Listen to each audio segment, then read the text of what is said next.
मित्रांनो नमस्कार।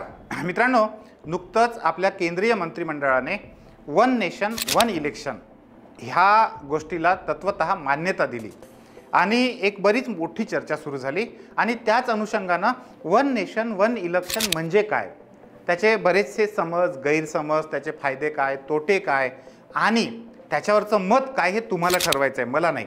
मी याच्यामध्ये कुठलंही मत सांगणार नाहीये, मत तुम्हाला ठरवायचं आहे। मात्र वन नेशन वन इलेक्शन ह्या कन्सेप्टची परिपूर्ण चर्चा करण्याचा प्रयत्न आज आपण या व्हिडिओमध्ये करणार आहे। मित्रांनो, सगळ्यात पहिल्यांदा हे लक्षात घ्या की वन नेशन वन इलेक्शन ही जी कन्सेप्ट आहे ती कशासाठी आणली।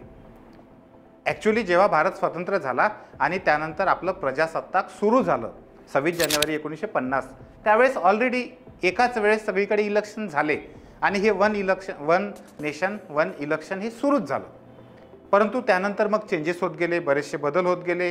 काही राज्यांच्या विधानसभा मध्येच थांबल्या, कधी कधी लोकसभामध्येच थांबल्या, विधानसभा कंटिन्युअस राहिल्या, असे बरेच बदल झाले आणि आता ही सगळी म्हणजे काय म्हणतो आपण त्याला मिक्स झालेलं आहे। बरेचदा लोकसभेचे इलेक्शन वेगळं होतं, राज्यांमध्ये विधानसभांचे इलेक्शन वेगळे होतात, कधी कधी काही प्रमाणामध्ये एकत्रित पण होतात। आत्ताचं झालेलं लोकसभेचे इलेक्शन जर तुम्ही बघितलं तर तुम्हाला याचे उदाहरणं पाहायला मिळतील।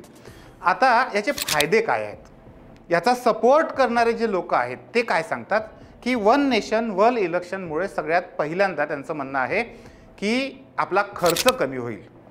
तर खर्च कमी होईल का, हा मुद्दा थोडासा संदिग्ध आहे, पण मे बी खर्च कमी होऊ शकतो, काही प्रमाणात खर्च कमी होऊ शकतो। त्याच्यामुळे आपण त्याला फार वेगळ्या पद्धतीने घेण्यापेक्षा ठीक आहे, खर्च कमी होऊ शकेल असं आपण मान्य करूया। दुसरी महत्त्वाची अशी गोष्ट आहे की वन नेशन वन इलेक्शन म्हणजे पहिल्यांदा तर दोन गोष्टी लक्षात घ्या की वन नेशन वन इलेक्शन म्हणजे एकाच दिवशी इलेक्शन नाही होणार आहेत। तर ते जसं आपण म्हणतो ना 5 टप्प्यामध्ये जर ठरवलं तर 5 टप्प्यामध्येच होईल, परंतु त्या राज्यांमध्ये समजा महाराष्ट्रातला आत्ताच टप्पा आहे तर यावेळेस इथं लोकसभेचं पण इलेक्शन होईल आणि वेगळं विधानसभेचं पण होईल।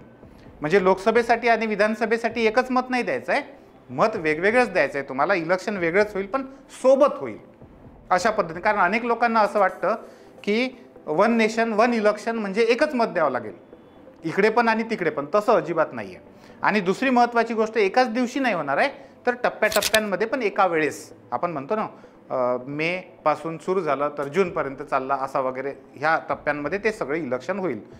आता ह्याचा फायदा काय होतो, याचा फायदा हा होतो की जेव्हा इलेक्शन कमिशन हे सगळं इलेक्शन मॅनेज करतं, त्याचं व्यवस्थापन करतं, त्यावेळेस इलेक्शन कमिशनचे 2 मुख्य कार्य असतात। पहिलं कार्य काय असतं की जे इलेक्शन आहे ते सुरळीत निष्पक्ष पद्धतीने झालं पाहिजे, हे पहिलं काम। आणि दुसरं काम काय की ही इलेक्शनची जी प्रोसेस आहे ही दिवसेंदिवस अपडेट झाली पाहिजे, दुरुस्त झाली पाहिजे, चांगली झाली पाहिजे। इलेक्शन विषयक म्हणजे निवडणुकांच्या संदर्भामध्ये ज्या काही सुधारणा आहेत त्या करण्याचं कामसुद्धा इलेक्शन आयोग किंवा निवडणूक आयोग हा करत असतो। ज्या वेळेस वेगवेगळ्या ठिकाणी वेगवेगळ्या इलेक्शन सुरू असतात त्यावेळेस आपला आयोग पूर्णपणे त्या राज्यामध्ये जे काही इलेक्शन चालू आहे त्याच्यावरच फोकस करतो। त्याच्यामुळे निवडणुकींविषयीच्या सुधारणा करण्याकडे ह्या आयोगाचा कल जो आहे तो कमी असतो, पर्यायानं त्या गोष्टीकडे लक्ष कमी द्यावं लागतं आणि आपली इलेक्शन प्रोसेस बऱ्यापैकी आहे तशीच पुढे चालत राहते। इथं निश्चितपणे त्याचा एक फायदा होऊ शकतो। दुसरं असं की आपल्याला आचारसंहिता चांगली माहीत आहे, इलेक्शन कुठेही असू द्या, पण समजा केंद्राच्या योजना आहेत तर ज्या राज्यात इलेक्शन चालू आहे तिथं केंद्राच्या योजनांसाठी सुद्धा थांबवल्या जातात आचारसंहितेचं कारण देऊन। महाराष्ट्रातलं घ्या किंवा कुठल्याही गोष्टीचं उदाहरण घ्या तुम्ही, तर आचारसंहिता हा खूप मोठा एक इश्यू असतो। एकाच वेळेस जर आचारसंहिता लागली आणि ती थांबून गेली तर निश्चितपणे ज्या योजना आहेत त्या योजना राबवण्यामध्ये याचा खूप मोठा फायदा होईल। आणि BJPचं गव्हर्नमेंट जे सांगत आहे त्यात सगळ्यात प्रभावशाली मुद्दा हाच आहे की आचारसंहितेमुळे होणारं नुकसान थांबवणे, लोकांसाठीच्या असलेल्या योजना सुरळीतपणे चांगल्या पद्धतीने प्रभावी पद्धतीने लोकांपर्यंत पोहोचवता येणे, हा त्याच्यामागचा उद्देश आहे असं सध्या तरी BJPचं गव्हर्नमेंट जे आहे ते सांगत आहेत। हे सगळे फायदे आहेत का, तर यस आपण म्हणू शकतो आहेत, पण हे फायदे आपण बघितले।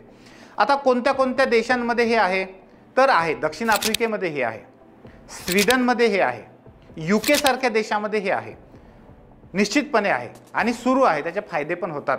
मात्र हेही लक्षात घेतलं पाहिजे की ह्या 3ही देशांमध्ये बऱ्यापैकी जवळपास सारख्या प्रकारचे लोक आहेत.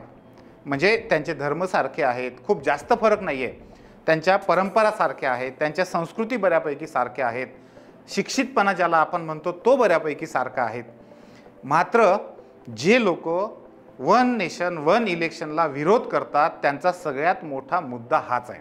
आपण फक्त मुद्दे बघतोय.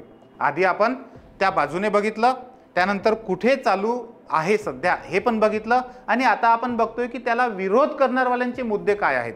तर विरोधातला मुद्दा हा आहे की आपल्या देशामध्ये प्रचंड मोठ्या प्रमाणामध्ये विविधता आहे, आणि ही विविधता असल्यामुळे एकाच वेळेस जर का दोन्हीकडचे इलेक्शन झाले तर अनेक ठिकाणी तिथले सण, तिथल्या परंपरा, तिथे जे काही भौगोलिक असेल, इतिहास भूगोल आपला वेगवेगळा आहे.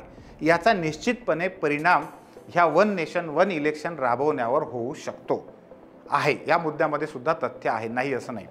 दुसरं असं की काही लोकांचं म्हणणं आहे की खर्च कमी होईल म्हणता, पण या वन नेशन वन इलेक्शनमध्ये काय होणार आहे की मधल्या काळात समजा एखाद्या विधानसभेचं इलेक्शन झालं आणि 2.5 वर्ष किंवा 3 वर्ष ती विधानसभा चालली आणि नंतर लोकसभेचं इलेक्शन आलं, तर हे 2.5-3 वर्षामध्ये बरखास्त होऊन जाणार आहे. म्हणजे त्यावेळेस पुन्हा एकदा तो खर्च आलाच, तोही तोटा आहेच त्याच्यामध्ये. मग खर्च कमी कसा काय होईल, तर हा एक मोठा प्रश्न त्या ठिकाणी आहेच. दुसरं महत्त्वाचं असं की हे वन नेशन वन इलेक्शनची जी कन्सेप्ट आहे ती जर प्रत्यक्षामध्ये आणायची असली तर ते अतिशय अवघड आहे. का अवघड आहे? कारण हा मुद्दा समवर्ती सूचीतला आहे. समवर्ती सूची म्हणजे काय? ज्या विषयावर राज्य कायदे करू शकते त्याला राज्यांची सूची म्हणतात, ज्या विषयांवर फक्त केंद्र कायदे करू शकते त्याला केंद्राची सूची म्हणतात, आणि ज्यावर कायदे करण्यासाठी केंद्राची आणि राज्यांची पण मान्यता पाहिजे, दोघांच्याही मान्यतेनं जे कायदे होऊ शकतात त्याच्यामध्ये हा विषय मोडतो. आणि त्यामध्ये हा विषय मोडत असल्यामुळे आत्ता फक्त केंद्रीय मंत्रिमंडळाने मान्यता दिली आहे. आपण असं समजू की BJPचं गव्हर्नमेंट आपलं संसदेमध्ये पण त्याला मान्यता घेईल, पण राज्यांचं काय? जोपर्यंत राज्यसुद्धा त्याला मान्यता देत नाही तोपर्यंत हा विषय मार्गी लावणं अवघड आहे. आणि तुम्हाला GSTचा इतिहास माहीत आहे. GST लागू होण्यासाठी किती वर्ष लागले, खूप मोठा इतिहास आहे तो, 10 वर्षापेक्षा जास्तीच्या काळाचा इतिहास आहे. त्यामुळे आपण असं म्हणू शकतो की वन नेशन वन इलेक्शन ही कन्सेप्ट नजीकच्या काळामध्ये तर नक्कीच येणार नाही आहे. आता हे चांगलं आहे का वाईट आहे हे मी ठरवणार नाही, मी फक्त तुमच्यासमोर मुद्दे आणलेले आहेत. हे चांगलं की वाईट हे तुम्ही ठरवायचं आहे आणि कमेंट बॉक्समध्ये नक्की टाकायचं आहे. त्याच्या बाजूने जरी असाल तरी सांगा आणि त्याच्या विरोधात असाल तरी सांगा. दोन्ही प्रकारच्या कमेंटचं मी पूर्ण या ठिकाणी स्वागत करतो आहे. धन्यवाद.